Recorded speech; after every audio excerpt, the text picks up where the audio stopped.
Well, last video lecture we have seen the capacitance grading of a underground cable.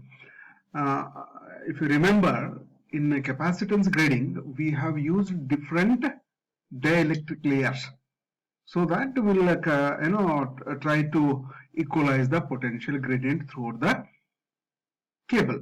Okay, insulation of the cable. Now, let us discuss about the intersheath grading. Okay. The main purpose is same. The objective is to equalize the potential gradient, or you can say stress. Stress in the cable should be same throughout the thickness of the cable. Okay. So here what we do is, in case of intersheath grading, we use different sheets, metallic sheets. Okay, we place a different number of metallic sheets in between the conductor and the outermost layer of your insulator. Okay, so that is intersheath grading. In this method of grading, we place number of metallic sheets between core and lead sheath. This is called as intersheath grading. All these intersheaths are maintained at different potentials by connecting them to the tappings of the transformer secondary. What we do here? All these intersheaths, suppose if we have three metallic sheets in between the conductor and the last layer of the insulator, then all these three sheets are connected to what? The tappings of the transformer secondary. That is, we applied voltages, different voltages to these sheets. These potentials are between the core potential and earth potential. What is earth potential? Zero, right? These potentials are between core potential, which is a core potential, the maximum voltage, what we apply. Okay, for example, if I apply 11 kilovolts, then the 11 kilovolts will be at the surface of the conductor. And what is the potential at the surface of the insulator? It is a earth potential, that is 0. Okay, that is how we apply the voltage. See here, this is the core. Okay, and these are all sheets, intersheaths. 1, 2, 3. This is the outermost layer of the insulator. Okay, see what we do. See, we are applying voltage to the conductor. Also we have applied to this sheet, right? This sheet, and to the last one. So this is the, this is at earth potential, 0 potential, right? Intersheath grading is a method of creating uniform voltage gradient across the insulation by means of separating the insulation into 2 or more layers by thin conductive strips. Remember, the dielectric material what has been used, this is a homogeneous. We are not using different dielectrics as we are using in capacitance grading. Okay, but the thing is what? We are using intersheaths which are at different potentials. Okay, so intersheath grading is a method of creating uniform voltage gradient across the insulation by means of separating the insulation into 2 or more layers by thin conductive strips. These strips are kept at different voltage levels. These strips are kept at different voltage levels through the secondary of transformer. Okay. Generally, lead is used for these sheets as it is flexible and corrosion resistance, but as its mechanical strength is less, aluminium also can be used. Aluminium is low weight and mechanically strong, but it is much costlier than lead. Okay, so generally we use aluminium sheets because it is mechanically strong. Of course, it is aluminium is much costlier, but still we use aluminium because it's mechanically strong. Using the intersheets, maintaining a different potential, uniform distribution of stress is obtained in the cable. This is what is required for us. The stress distribution should be uniform. Let us consider a cable with the core diameter small d, core diameter, that is diameter of the conductor is d, small d, and overall diameter of the lead sheath as capital D. Let two intersheets are used. So let us use two intersheets having diameter d1 and d2, small d1 and small d2, which are kept at a potentials V1 and V2 respectively.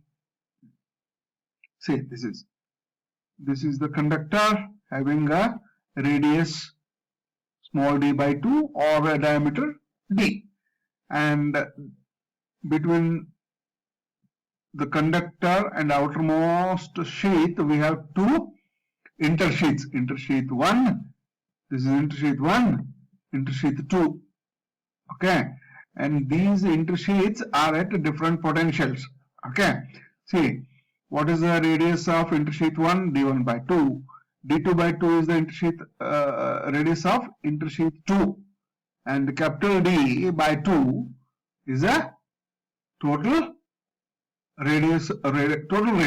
Okay, and this is the stress distribution. Stress G. G is what? Potential gradient.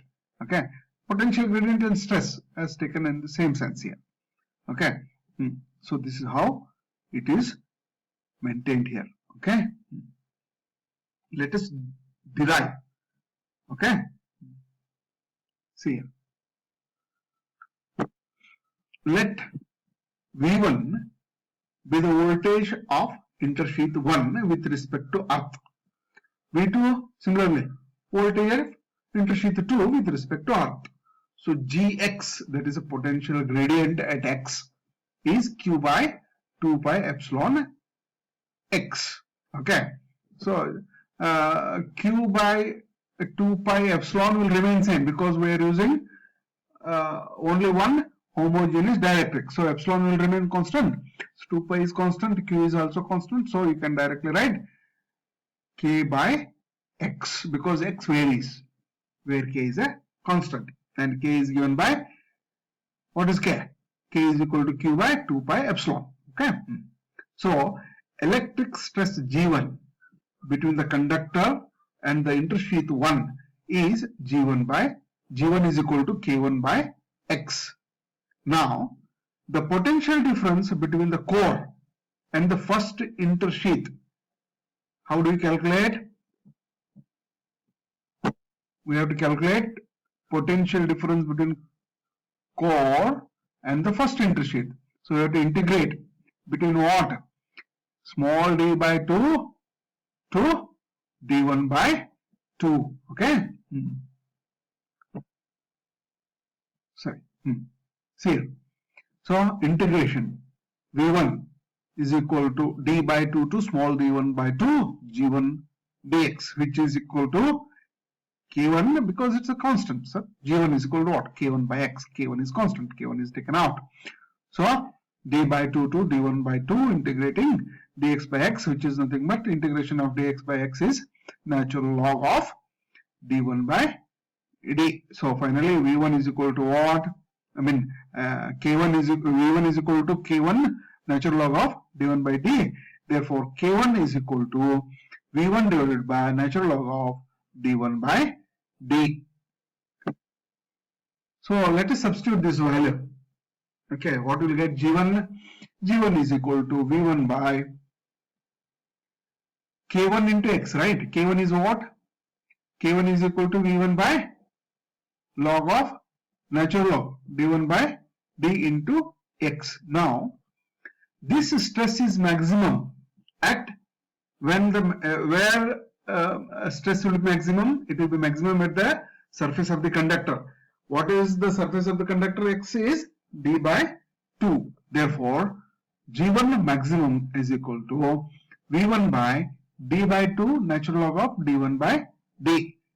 Similarly, the potential difference between intersheath 1 and intersheath 2 is G2 is equal to V2 by X into natural log of D2 by D1. Okay.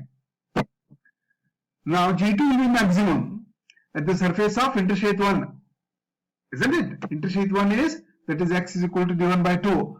Therefore, G2 maximum is equal to V2 by D1 by 2 natural log of D2 by D1. Similarly, you can write for V3 also.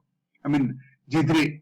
Okay, G3 is equal to V3 divided by X natural log of capital D by D2, and G3 will be maximum where it will be maximum at the intersheath 2.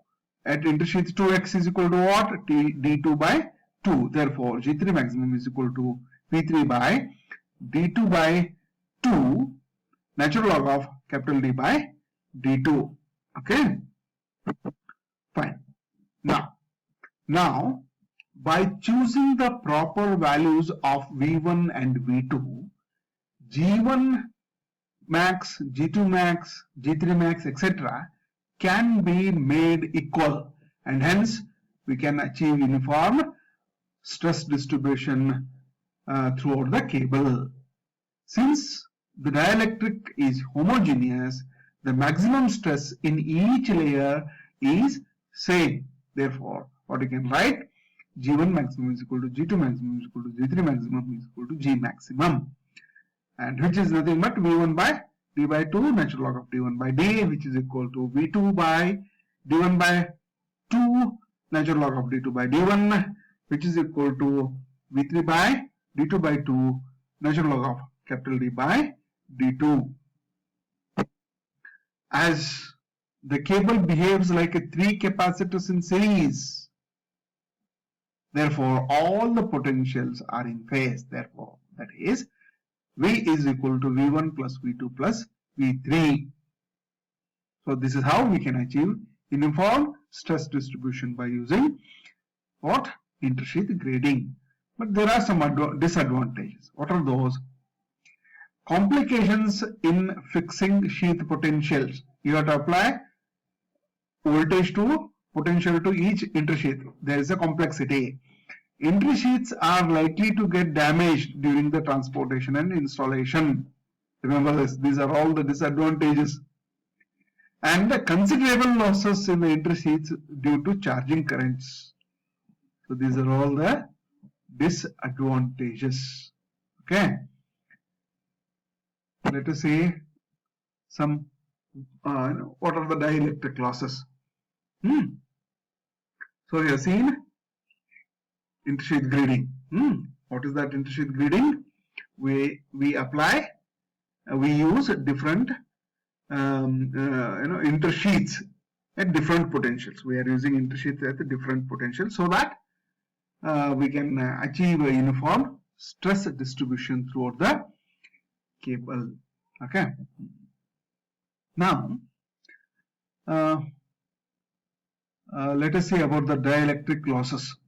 What are these dielectric losses? When a voltage is applied across a perfect dielectric, there is no dielectric loss because the capacitor current, that is nothing but charging current IC, is at 90 degrees ahead of voltage V. You know that.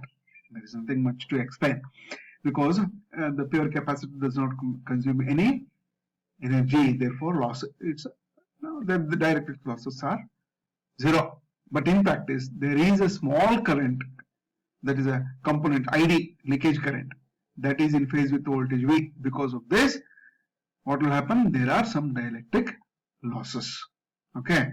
So let us say that current I leads the voltage by an angle less than 90 degree. Okay. I will continue this in the next video lecture.